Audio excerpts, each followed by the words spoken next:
quero convidar você a abrir a sua Bíblia no Evangelho de João, capítulo 9. É a reflexão que eu tenho no coração já há umas 2 semanas e que eu quero compartilhar com os irmãos. João, capítulo 9. Eu não vou ler todo o capítulo 9, mas a nossa reflexão será em todo o capítulo. Eu quero ler apenas do verso 1 ao 7 e o verso 25 dos versos João 9, Evangelho de João, capítulo 9, versos 1 a 7 e verso 25. Mas deixe a sua Bíblia aberta, porque essa história que eu vou contar para você, essa reflexão que eu vou fazer com você, será baseada em todo o capítulo. Estão comigo? Amém? Estão acordados? Expulsa aí todo sono, né? Porque às vezes a gente fica na TV, assiste uma coisa ou outra, um jogo de futebol ou qualquer outra coisa, a gente fica ligado, mas parece que algo quer tirar a nossa atenção da proclamação da palavra. E é a hora mais importante, na semana inteira, é o único momento, por enquanto, que a gente se encontra como igreja, presencialmente agora, graças a Deus, para refletirmos a palavra. Então expulsa todo sono aí. Qualquer coisa dá um beliscão, fala para alguém beliscar você, se você cochilar, dá um beliscão aí, pode beliscar. Vamos estar ligados, amém? João capítulo 9, de 1 a 7 diz assim: ao passar, preste bastante atenção nesse primeiro verso. Ao passar Jesus viu um cego de nascença. Seus discípulos lhe perguntaram: mestre, quem pecou? Este homem ou seus pais, para que ele nascesse cego? Disse Jesus: nem ele, nem seus pais pecaram, mas isto aconteceu para que a obra de Deus se manifestasse na vida dele. Enquanto é dia, precisamos realizar a obra daquele que me enviou. A noite se aproxima, quando ninguém pode trabalhar. Enquanto estou no mundo, sou a luz do mundo.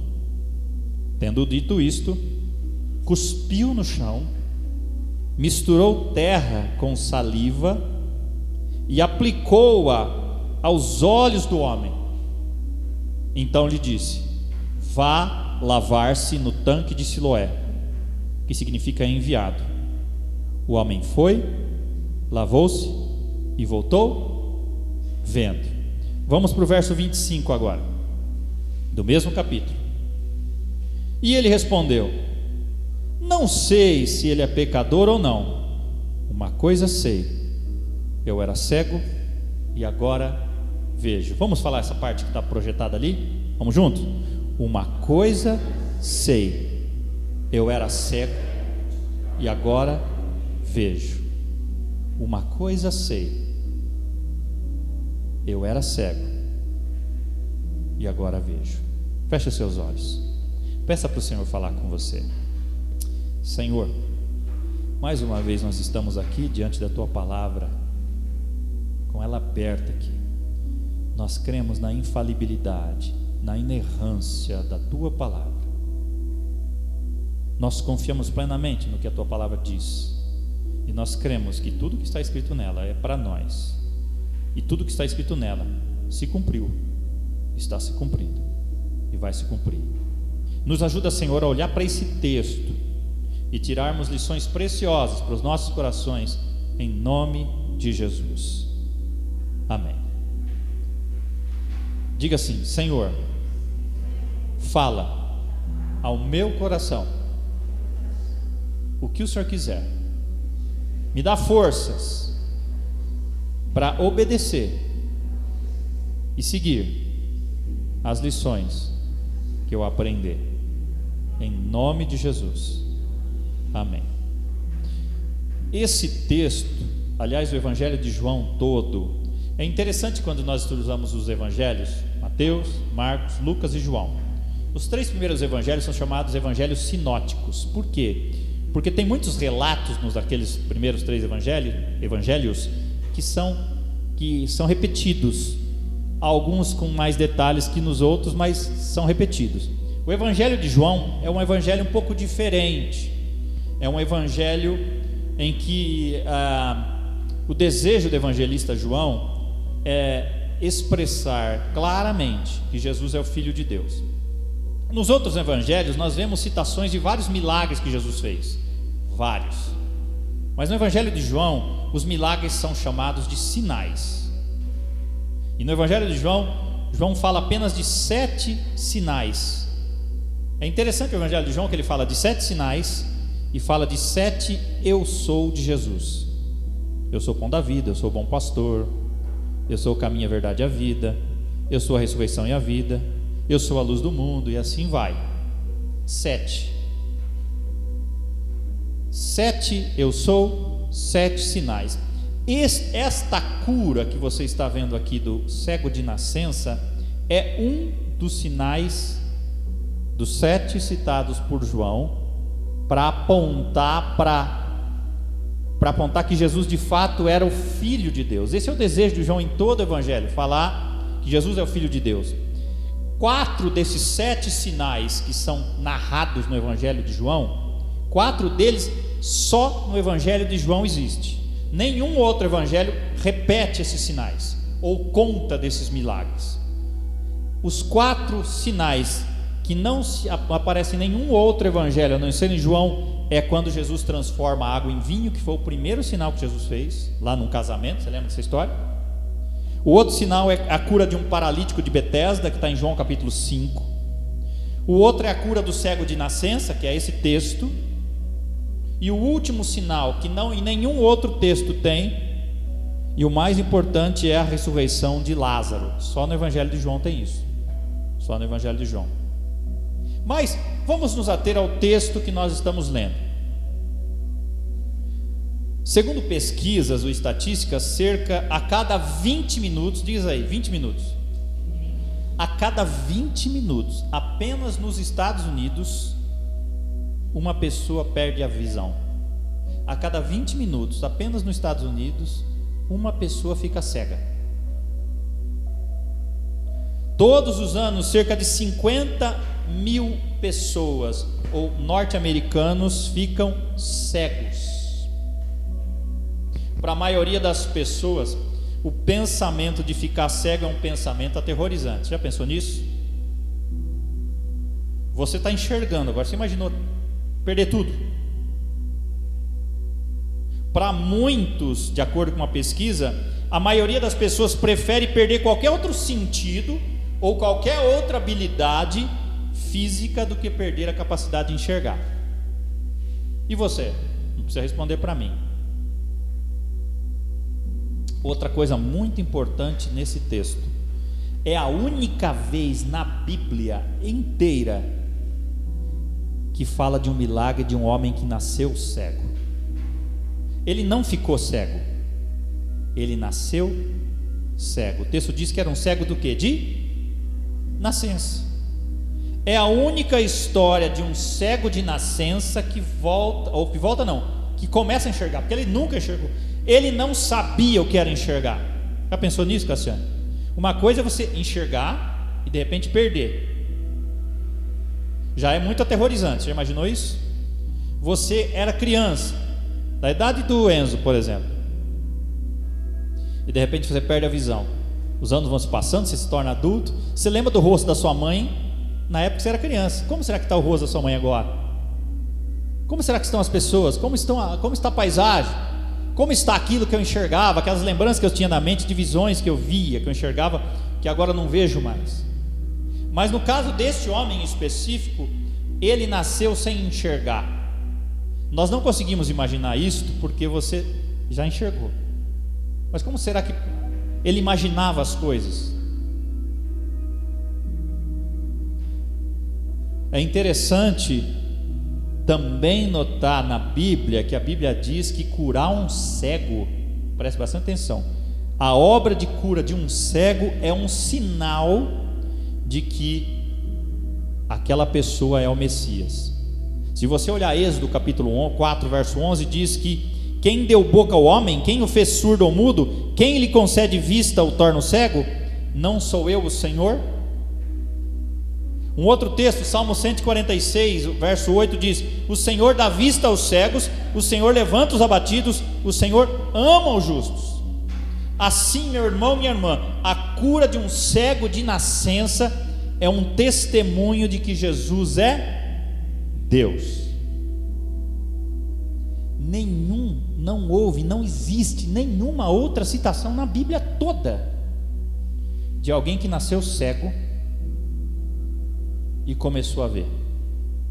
Esse texto é preciosíssimo, também por esse motivo. O alvo principal deste texto não é a cura apenas aponta para algo mais importante. Mas vamos observar este homem. Preste atenção. Se você observar esse texto, você vai perceber que este homem não se aproximou de Jesus. Diferente de Bartimeu, que eu preguei aqui, o cego Bartimeu, que ficava em Jericó, ele começou a chamar, a gritar por Jesus: Jesus, filho de Davi, tem compaixão de mim. Mas este homem, o texto diz que Jesus passa por ali e vê aquele cego, mas em nenhum momento aquele cego fala com Jesus nesse início. Então, esse homem não se aproxima de Jesus. Preste muita atenção nisso. Segunda coisa, ninguém trouxe esse homem até Jesus. Ele estava no caminho de Jesus. Ele não foi atrás de Jesus, ele não se aproximou de Jesus, ninguém levou esse homem até Jesus, como aconteceu com aquele homem paralítico, que os homens, 4 amigos levaram ele até, desceram por cima do telhado até Jesus. Uma outra coisa, ele não pediu para ser curado. Você pode olhar o texto, em nenhum momento esse homem pediu para ser curado. Toda a sua vida até aquele momento foi uma vida de cegueira. Cego de nascença, não entendia o significado de ver, porque ele nunca viu. Ele não sabia o que era enxergar. A condição física dele era tão desesperadora quanto se ele não tivesse olhos, mãos ou braços. E além de tudo, ele era o quê? Mendigo. Ele era cego, perdido, sem Deus e sem Jesus. Lembra até daquela canção, né, Gerson? Quando ele estendeu a sua mão para mim. Ele era um mendigo, e ele vivia de esmolas. Ele era apoiado pela generosidade de outras pessoas que passavam por ali. Como se lê, quando a gente lê toda essa história do capítulo 9, é evidente que esse homem era um homem inteligente. Ele não era uma pessoa limitada intelectualmente. Ele era capaz, ele era um pensador, ele era um homem que sabia comunicar bem. Se depois nós vamos observar o texto todo, mas ele realmente não tinha esperança de ver. Tanto não tinha esperança, Sandra, que em nenhum momento ele pediu no texto para ser curado. Talvez ele estivesse conformado em ter nascido cego. Mas 2 coisas acontecem nesse texto. 2 coisas, diga assim, 2 coisas. Repita comigo, ele foi curado fisicamente. Primeira coisa. Segunda, diga comigo, ele foi curado espiritualmente. Então houveram 2 curas na vida desse homem. A primeira já no início, Jesus cura ele fisicamente. E a segunda lá no final do capítulo, ele é salvo. Ele se rende aos pés de Jesus. Mas pense numa coisa, como é que será que estava Jesus nesse contexto? Se você olhar para o capítulo 8 anterior, você vai perceber que Jesus talvez estivesse com pressa naquele dia, porque ele estava fugindo, ele saiu correndo do templo, porque os fariseus queriam apedrejá-lo. O capítulo 8, verso 58 diz assim: respondeu Jesus: eu afirmo que antes de Abraão nascer eu sou. Isso era uma afronta para aqueles religiosos. Ele chamar o nome de Deus, ele se autodenominar pelo nome de Deus, para eles era uma afronta, para os judeus. E o texto diz então, verso 59 do capítulo 8, que eles apanharam pedras para apedrejá-lo, mas Jesus escondeu-se e saiu do templo. Então Jesus estava com pressa, eu imagino. Pouco antes desse evento que aconteceu da cura do homem, no 8º capítulo, como eu disse, ele esteve envolvido em alguma coisa, num confronto muito sério com aqueles religiosos. E Jesus fez afirmações ali muito fortes para os religiosos da época. Naquele dia, como eu disse aqui, ele se autodenominou pelo nome do próprio Deus, aquele mesmo nome que Deus falou para Moisés falar em nome dele para o povo. Diga que eu sou quem sou. E os homens então queriam apedrejá-lo. Foi nesse contexto de pressa de Jesus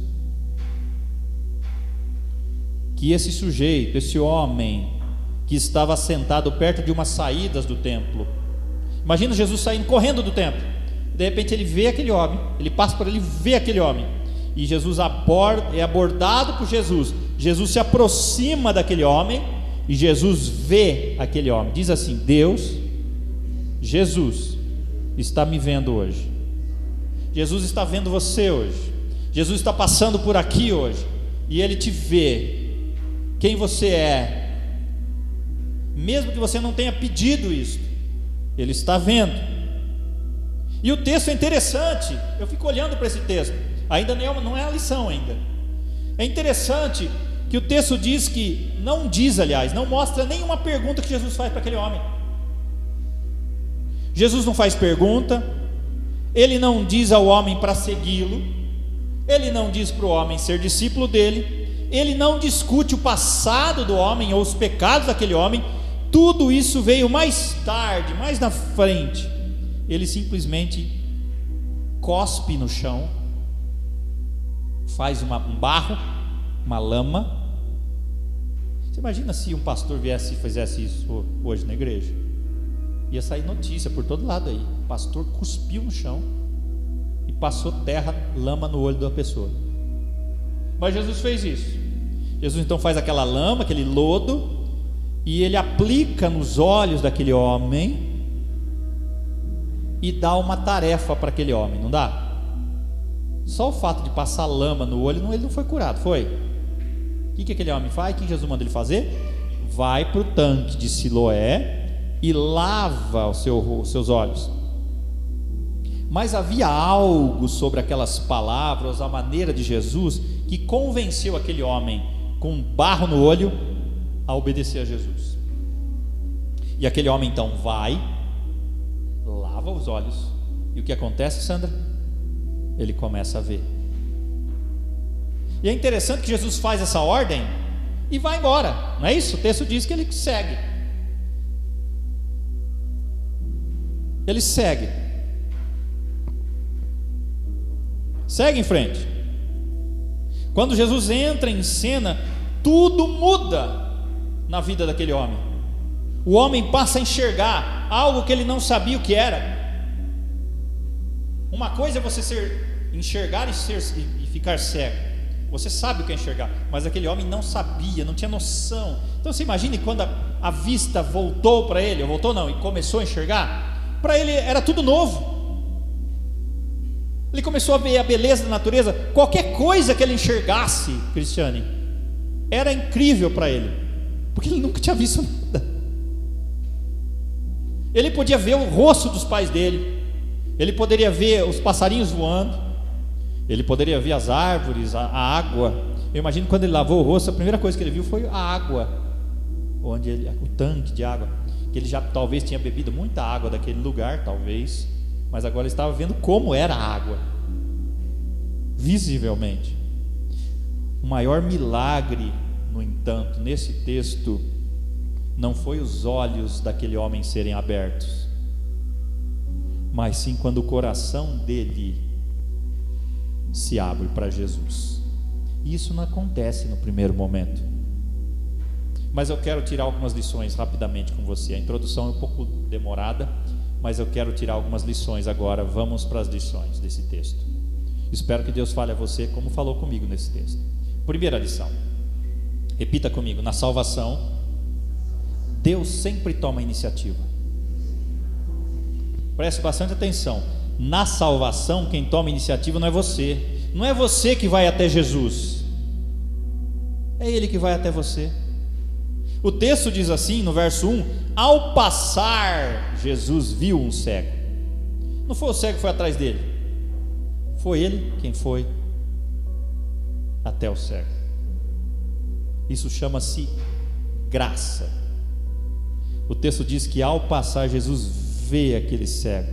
Diga assim: Jesus está passando e está me vendo.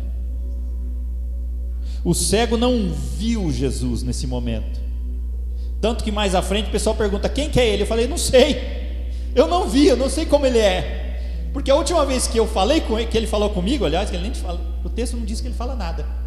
A última vez que eu ouvi esse homem, ele tocou nos meus olhos, eu fui lavar, a hora que eu voltei ele não estava mais lá.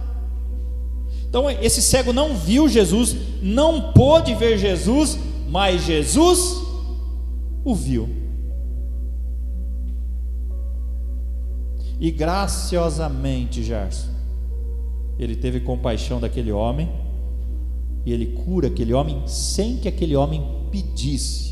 Quantas bênçãos você recebeu de Deus sem você ter pedido?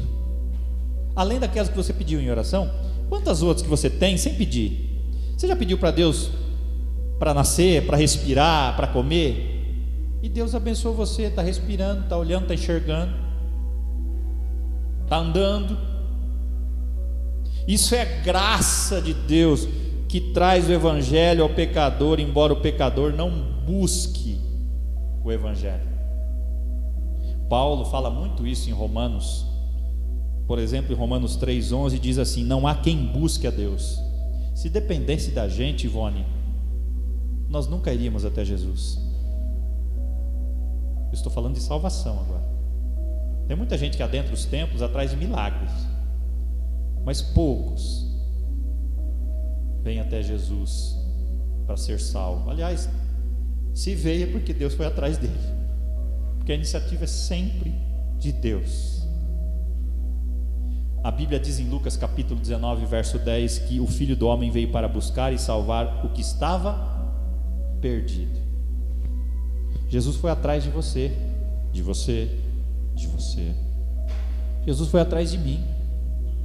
Não é o fato de eu estar sempre frequentando uma igreja que eu sempre fui salvo.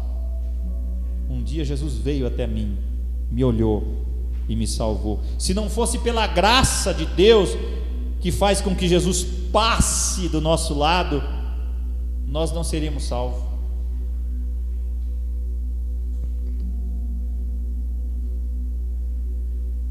É interessante, se fosse depender da ocupação de Jesus, talvez, se fôssemos nós naquela correria que Jesus estava, Marcos, talvez a gente quisesse mais sossego agora.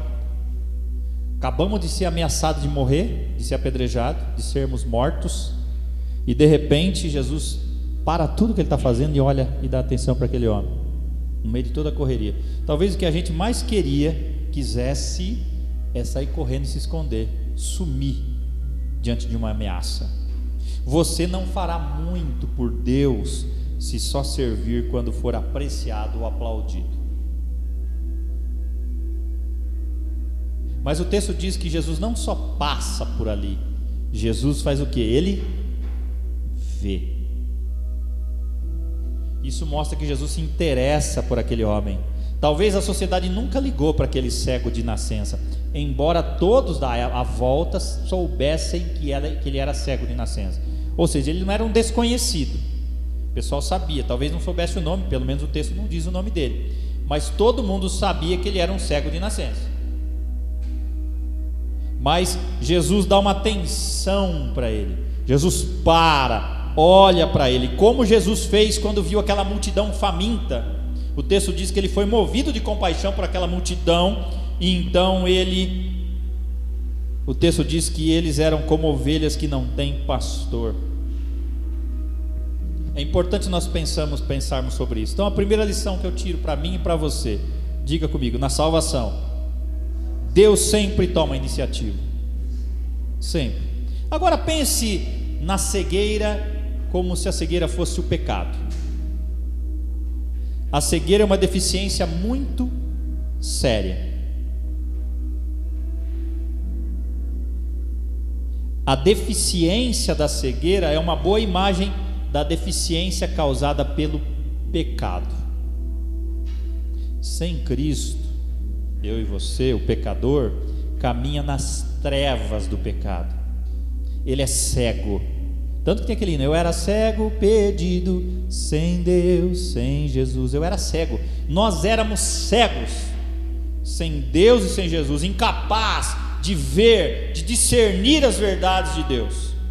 Mas com Cristo, pecador, eu e você, nós fomos removidos daquela escuridão, e o poder de Deus nos abriu os olhos para a salvação.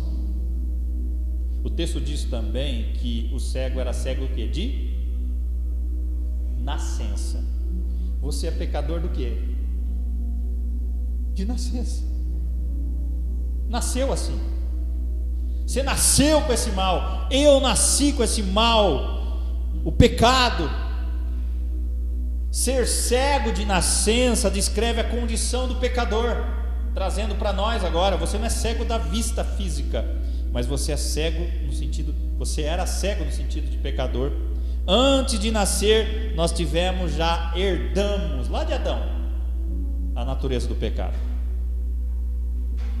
Uma outra coisa que o pecado faz com a gente é o mesmo que a cegueira fazia: torna a gente mendigo, miserável.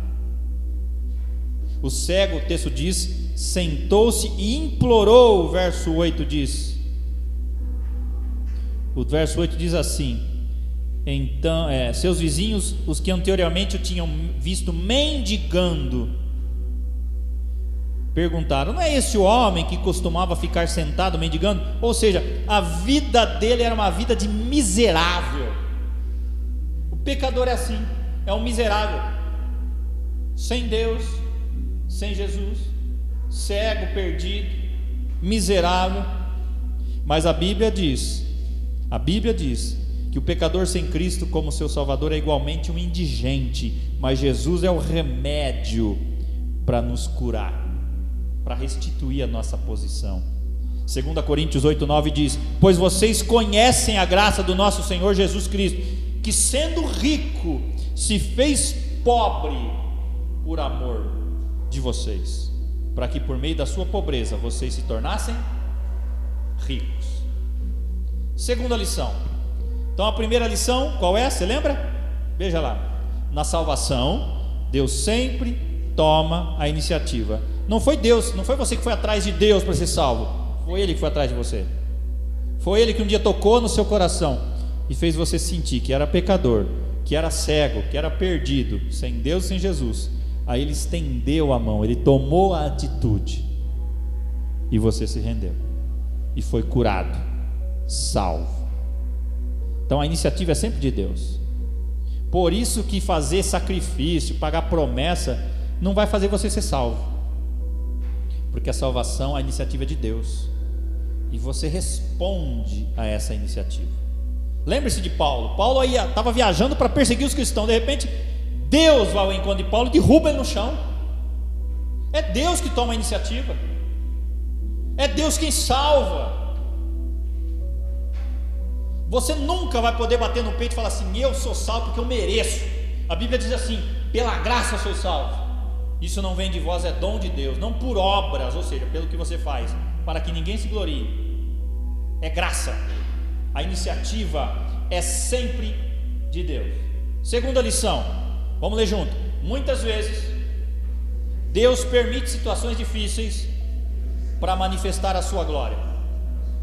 O texto diz aí, verso 2: seus discípulos lhe perguntaram. O que os discípulos perguntaram para Jesus? Mestre, quem pecou? Esse homem ou seus pais, para que ele nascesse cego? O que os discípulos queriam saber? Por que esse cara é cego? Foi ele que pecou? Os pais dele pecaram e ele ficou cego, nasceu cego? Às vezes, meu irmão, aí o que Jesus responde? Verso 3: disse Jesus: nem ele, nem seus pais pecaram, mas isto aconteceu para que a obra de Deus se manifestasse na vida dele. As situações difíceis que enfrentamos, que Deus permite, são oportunidades para Deus ser glorificado. Eu disse isto num sermão que eu falei da minha recuperação do Covid. Deus não evitou que eu fosse infectado, como evitou que muitos outros, protegeu muitos outros, mas Deus permitiu que eu passasse por aquilo, para que o nome dele fosse glorificado. Então muitas vezes, aquele homem nem sabia, né? ele não pediu para nascer cego, ele não escolheu ser cego, ele nasceu cego.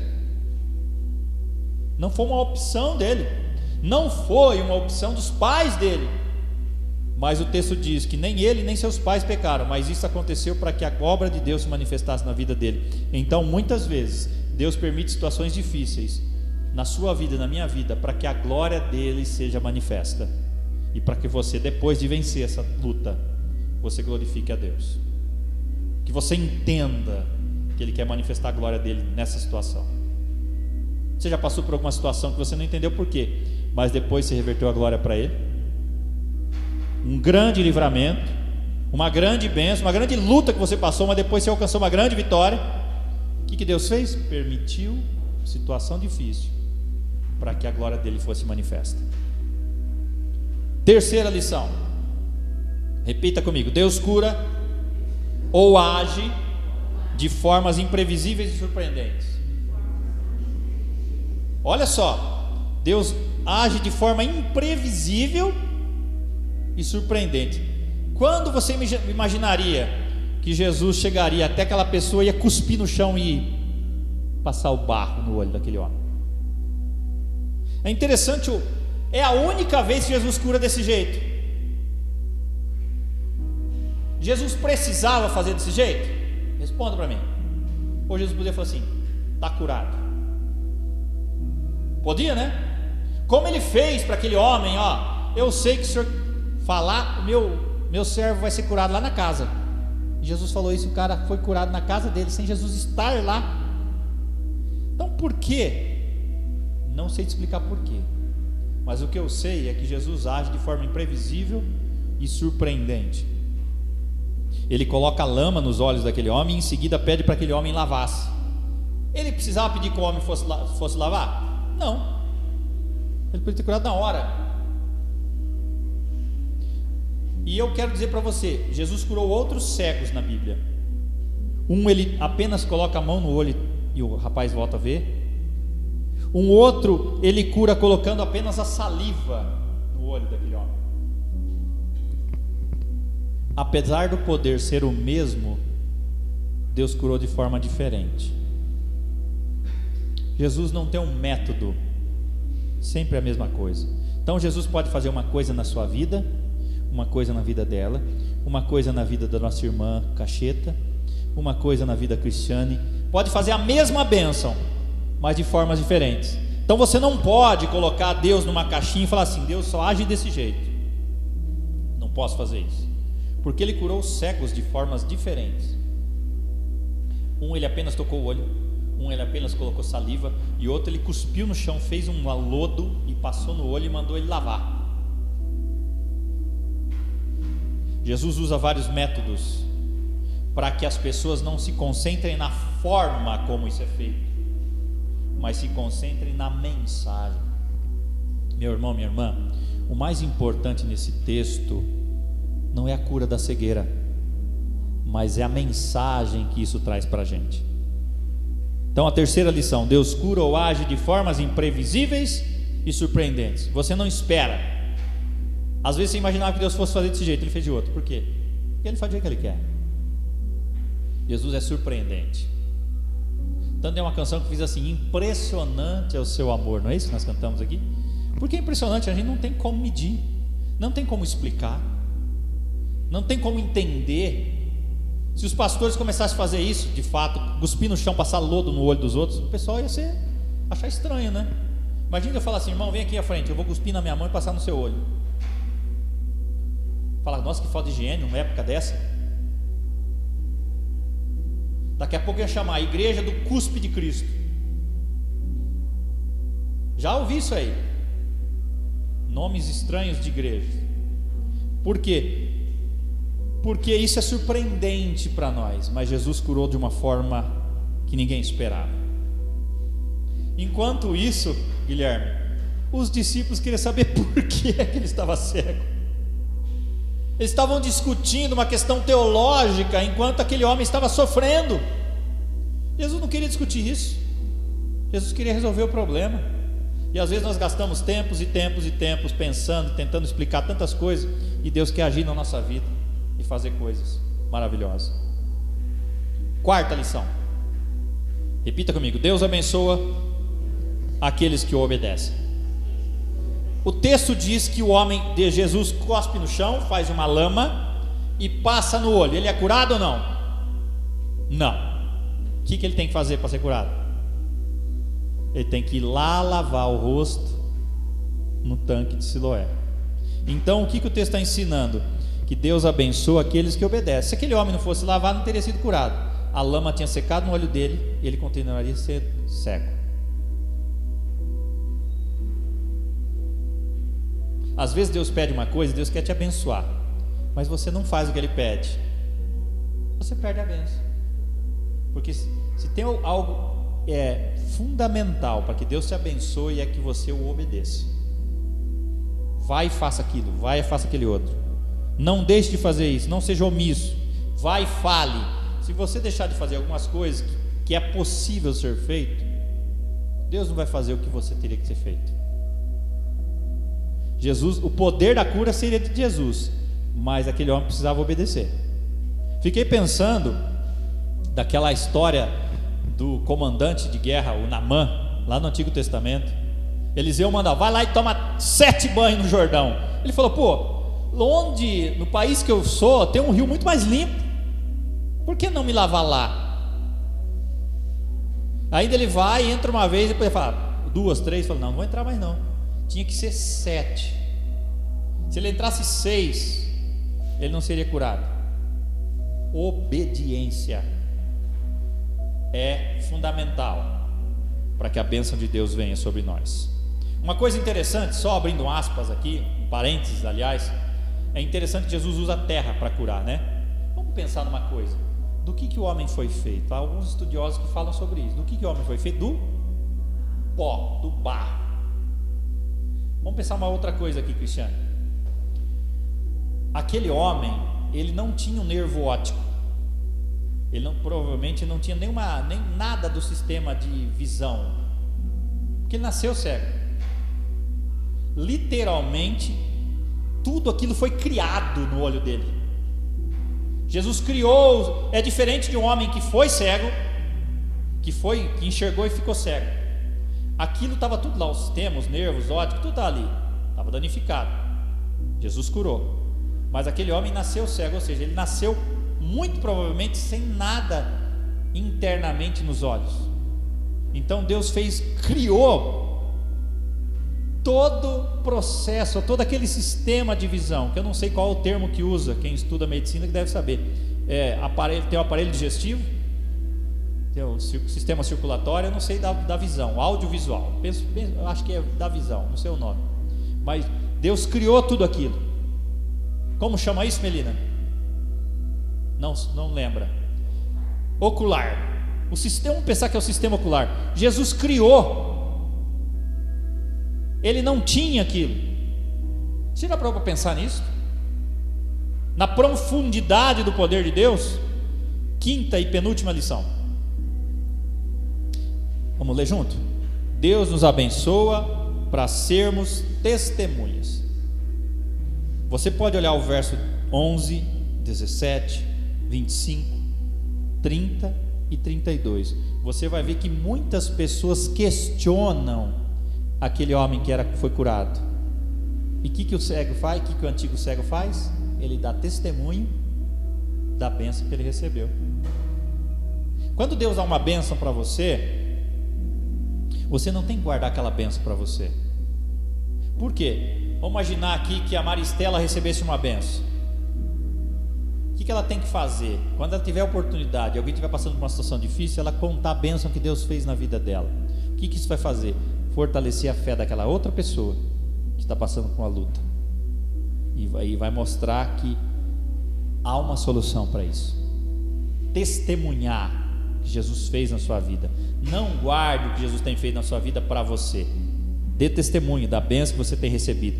Você pode verificar na Bíblia, verso 11, verso 17, verso 25, verso 30 e verso 32.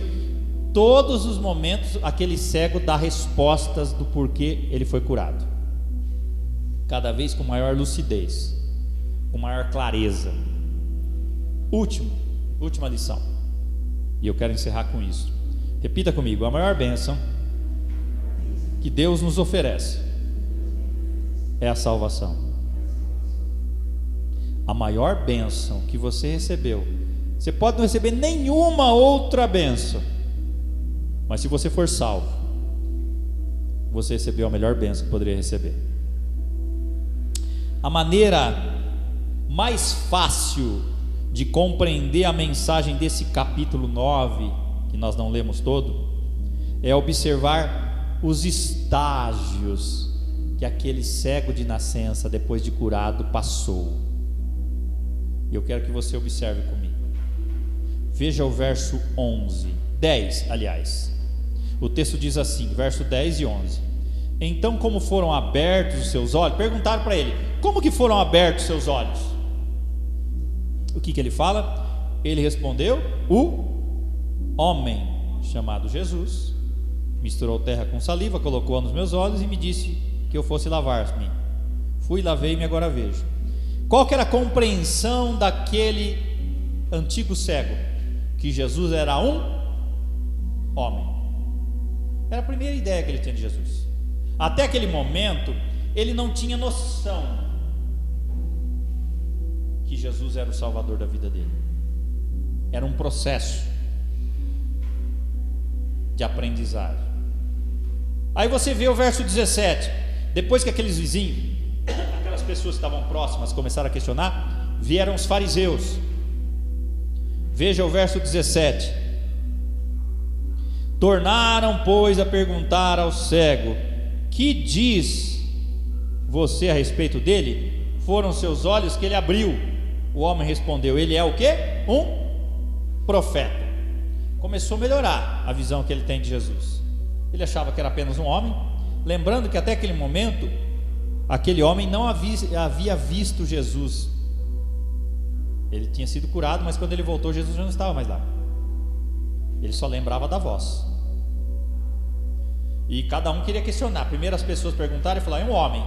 Aí os fariseus vinham perguntar para ele: ó, ele é um profeta. Por quê? Porque ele imaginava que um profeta era alguém que podia curar. E ele foi curado. Mas o texto continua. Veja o verso 33 agora. Nós não vamos entrar em detalhes, mas se você vai ao verso 33, você vai ver que o verso 33, se esse homem não fosse Deus, não poderia fazer coisa alguma. Então ele achava que Jesus era um homem de Deus. Aí, e eu concluo com isso, quero terminar com isso. Vamos a partir do verso 35. Está com a sua Bíblia aberta? Vai ser a minha conclusão. Aquele homem, deixa aí aberto a sua Bíblia. Aquele homem foi questionado pelos amigos, foi questionado pelos religiosos, que queriam, a preocupação dos religiosos era que Jesus tinha curado ele no sábado. Eles não agradeceram a Deus, não estavam felizes porque aquele homem começou a enxergar, mas eles estavam querendo arrumar algum motivo para perseguir Jesus. Aí aqueles homens perguntam para o homem que tinha sido curado, perguntam para os pais daquele homem que havia sido curado, e os pais ficaram com medo de falar quem foi. Por quê? Eles seriam expulsos da sinagoga. Mas aquele homem curado, o verso 34 diz que diante do que ele respondeu, eles responderam: você nasceu cheio de pecado, e como tem ousadia de nos ensinar, e o expulsaram. Aquele homem, porque não negou o que Deus fez na vida dele, ele foi expulso da sua religião. Ele foi expulso, ele foi rejeitado,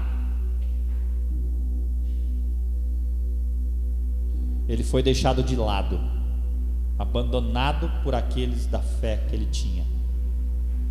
Aí o texto continua, a partir do verso 35, eu quero concluir com isso. Jesus ouviu, diga assim: Jesus ouviu. Olha só, lá no início, Jesus passou, Jesus viu. Agora Jesus ouviu. O que ele ouviu? Jesus ouviu que o haviam expulsado e ao encontrá-lo disse: olha que lindo, você crê no Filho do Homem? Perguntou o homem: quem é ele, Senhor, para que eu nele creia? Era a primeira vez, parando um pouquinho, era a primeira vez que aquele homem estava vendo Jesus. Ele tinha uma ideia de quem era Jesus, só pela voz, mas agora ele estava vendo. E ele pergunta: quem é o Filho do Homem para que eu creia? Aí Jesus olha para ele. Olha o que o texto de verso 37 diz. Disse Jesus: você já o tem visto, é aquele que está falando com você. Ou ele está dizendo: olha aqui, ó, é esse, sou eu. Então o homem disse, aí Deus cumpre, salva e dá maior cura para aquele homem. Verso 38 diz: então o homem disse o quê? Senhor, eu creio. E continua o verso 38, que diz lá: e o adorou. Você percebe que até aqui aquele homem foi curado fisicamente.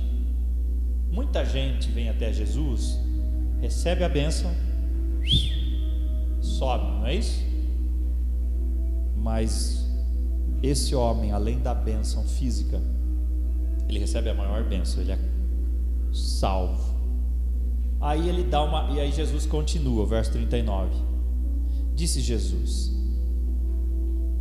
eu vim a este mundo para julgamento, a fim de que os cegos vejam e os que veem se tornem cegos. Alguns fariseus que estavam com ele ouviram-no dizer isto e perguntaram: acaso nós também somos cegos?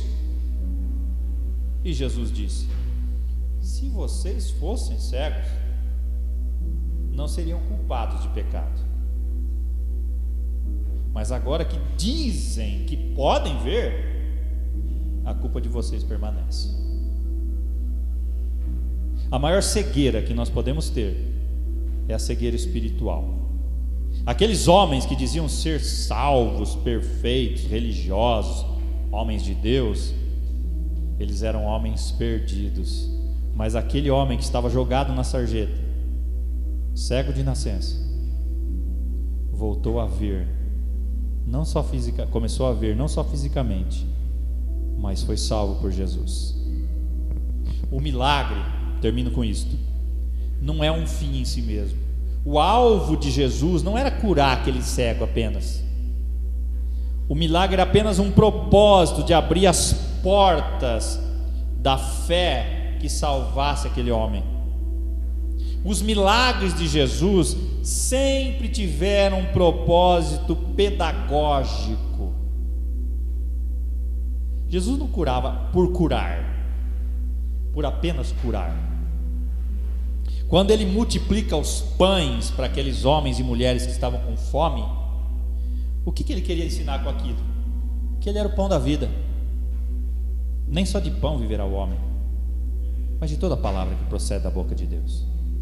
Quando Jesus ressuscita Lázaro, o que Jesus queria ensinar? Que ele era a ressurreição e a vida. Quando Jesus cura esse cego, ele queria ensinar que ele era o quê? Vamos lá, na Bíblia, verso 5: enquanto estou no mundo, sou a luz do mundo. A lição principal desse milagre é Jesus apontar para o mundo e falar: eu sou a luz do mundo. Essa é a mensagem principal. É a mensagem principal. Não importa quanto tempo você está sofrendo. Talvez você aqui, ou alguém está me vendo agora, talvez sofrendo desde a nascença, talvez sofrendo como aquela mulher hemorrágica que por 12 anos sofreu com hemorragia, até tocar as vestes de Jesus, e Jesus falar: de mim saiu virtude, e ela foi curada imediatamente. Talvez você seja como aquela mulher encurvada, que andou 18 anos sofrendo com aquilo, e Jesus cura. Talvez seja como aquele paralítico que estava doente por 38 anos, à beira daquele poço, e Jesus foi lá e curou. Jesus viu aquele homem de nascença, e Jesus está olhando para você hoje.